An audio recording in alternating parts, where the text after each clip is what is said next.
Continuamos con la historia de nuestra querida civilización romana.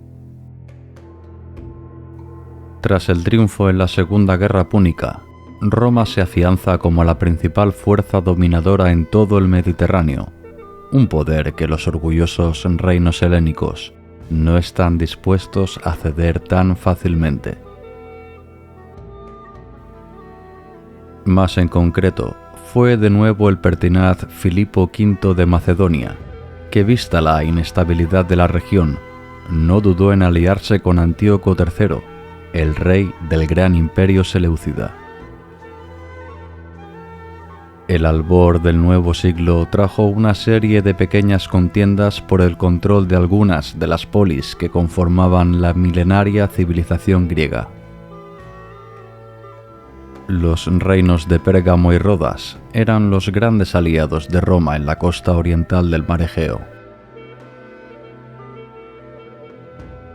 Unos embajadores acudieron a la urbe y consiguieron que un grupo de senadores se presentara en Grecia para actuar como árbitro en las interminables disputas entre los pueblos helénicos.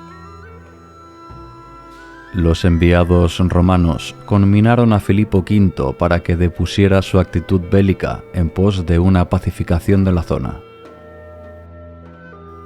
El monarca de Macedonia contestó con más ataques, aduciendo que no había roto ningún acuerdo en la paz de Fenice, firmada en el año 205.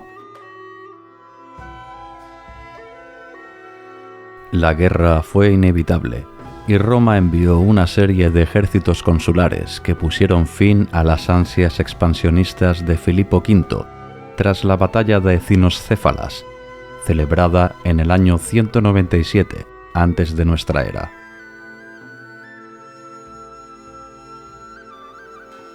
Como consecuencia del posterior acuerdo de paz, el soberano de Macedonia debería abandonar sus posesiones que se encontraran fuera de su reino, además de destruir su propia flota.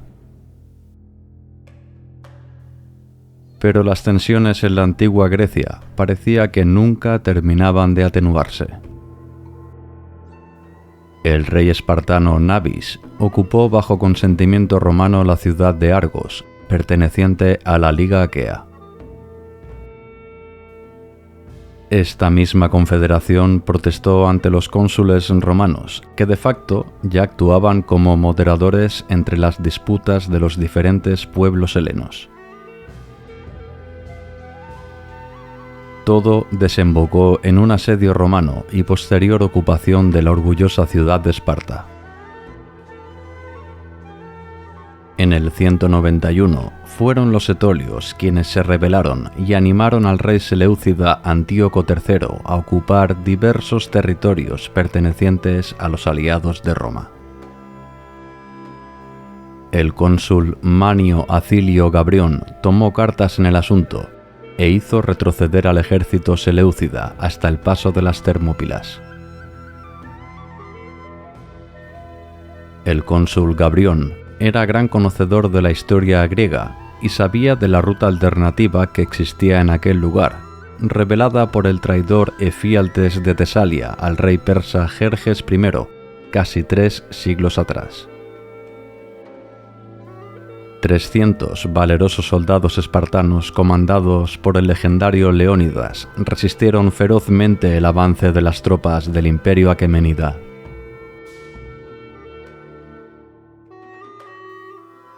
Una unidad militar liderada por un tal Marco Porcio Catón descubrió el lugar exacto donde se guarnecía el grueso del ejército seleucida.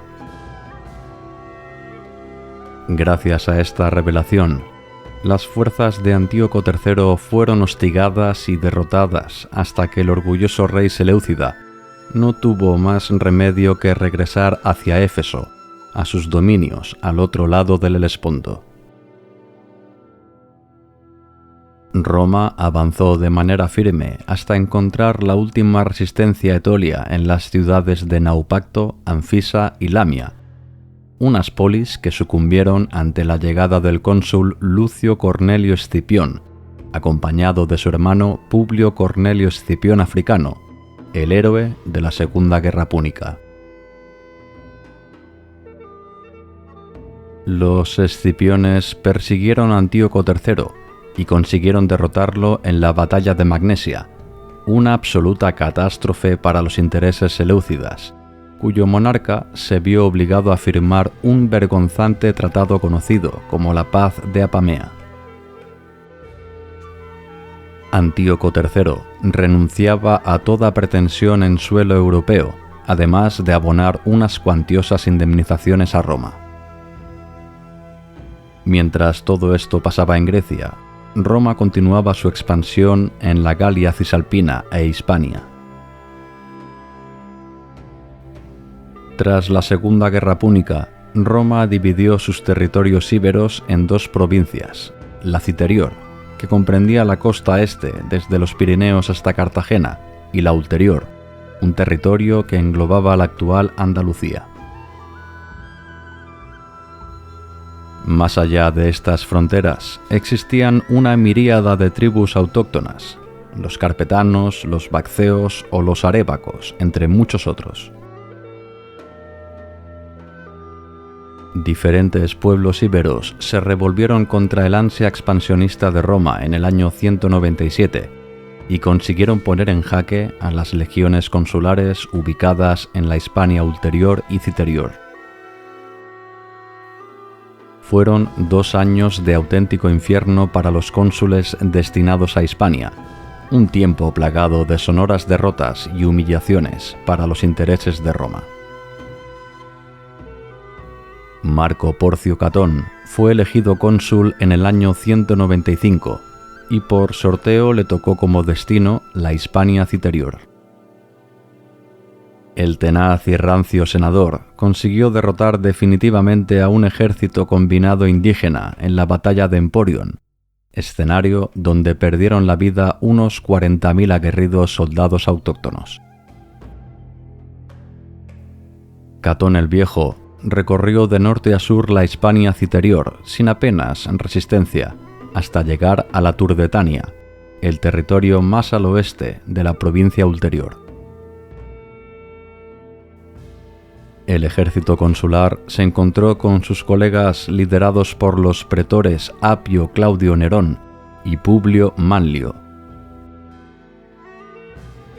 Juntos consiguieron hacer retroceder a los celtíberos hasta el norte de la península, además de arrebatarles los magníficos yacimientos mineros ubicados en la Turdetania. Catón marchó en persecución de los celtíberos hasta llegar a la imponente ciudad de Numancia, una plaza fuertemente defendida y amurallada que amilanó el espíritu bélico del feroz y aguerrido cónsul romano. No tuvo más remedio que marchar hacia sus dominios citeriores.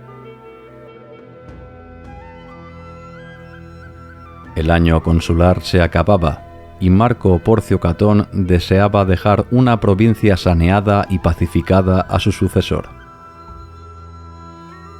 A finales del año 194, el cónsul regresó a Roma con un ingente botín consistente en 25.000 libras de plata y 1.400 más de oro. Catón ganaba de esta manera enteros frente a Publio Cornelio Escipión Africano, su gran rival político, cuya elección consular con destino hispano fue denegada por el Senado romano. La consolidación romana en la península ibérica continuó con el mando de Lucio Emilio Paulo Macedónico, un cónsul que acometió además una serie de guerras contra los lusitanos, consiguiendo expandir los dominios romanos más allá de la frontera natural de la Hispania Ulterior. Todo parece marchar fenomenal para Roma durante la primera década del siglo II antes de nuestra era. Grecia prácticamente está sometida a sus intereses e Hispania de momento se encuentra pacificada. Pero nuevos retos y desafíos asoman en el horizonte para la ya todopoderosa República Romana. Sus antiguos enemigos, desde luego, no están dispuestos a claudicar tan fácilmente. Cartago se muestra sumisa y complaciente tras el fin de la Segunda Guerra Púnica, pero un odio visceral hacia Roma se acrecenta en su interior. Macedonia tampoco está conforme con el nuevo tablero geopolítico. Ya ha nacido el joven heredero al trono, un muchacho llamado Perseo, que no dudará en desafiar a las águilas romanas en la conocida como Tercera Guerra Macedónica.